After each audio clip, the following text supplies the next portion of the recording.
na kaya ng mas Talyante Sonata to si Steven Cano na hindi kaya na magtala. Ang aming na mapirinda. Si Steven Cano naman.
Okay?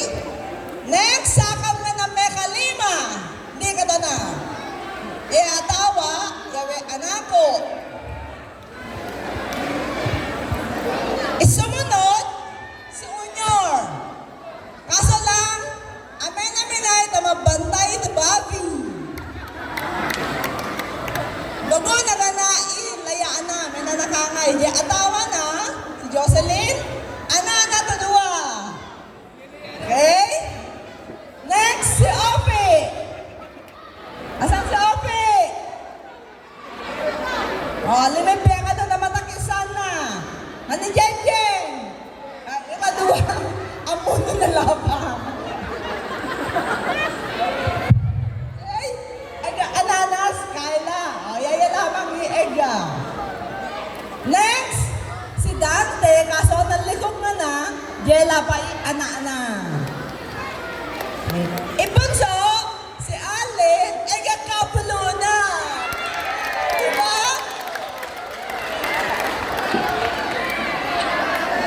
Okay. Yung naiga ka ni Imo, Esong, mabalo. Thank you very much, Auntie Tess. Picture taking. Tinatawag ko rin po si Ate Chris po na isa rin pong parte ng aming pamilya po. Tsaka si Image din po.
Hello.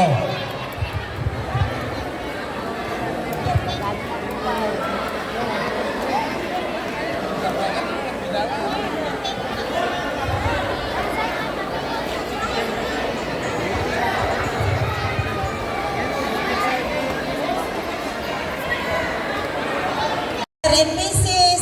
Ha? Picture mo na. Yes, ko Lord. Maganda yun. Kailangan. Pinakamaganda.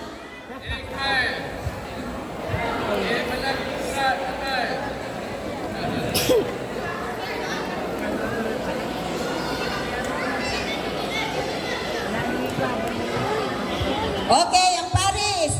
Eris and... Budot maestro. Sige, basta mamaya mag-dance na kayo. Yan na. Ngayon, mamaya, ikukwento ko ng maiksi kung bakit sa pamilya ni Marcos ay si Roque Malyanaw lang ang nasa Manila. Siya po ay inutusan ng Lolo Marcos nung siya ay binata. Inutusan siya bumili ng bigas na mais. Pero hindi siya nakabalik ng bahay, nalaman lamang na nasa Manila na ang tatay.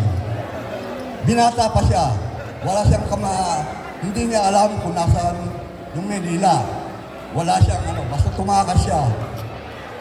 Sinuwerte siya, namasukan siya bilang janitor. Ang tatay lang mag-isa. Sinuwerte pa rin, nakakuha siya ng trabaho ng amo niya ay Amerikano. Doon siya nag-umpisa.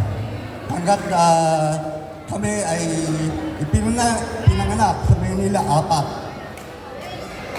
4. Dahil mabait ang tatay at mabait yung amo niya, dinala ang tatay ni Roque sa Amerika. Kung ilang taon siya doon sa Florida, at kami naman naiwan sa Manila. Habang ang tatay Roque ay nasa Amerika, lumipat kami dito sa Mosozin, 1960. Nag-aaral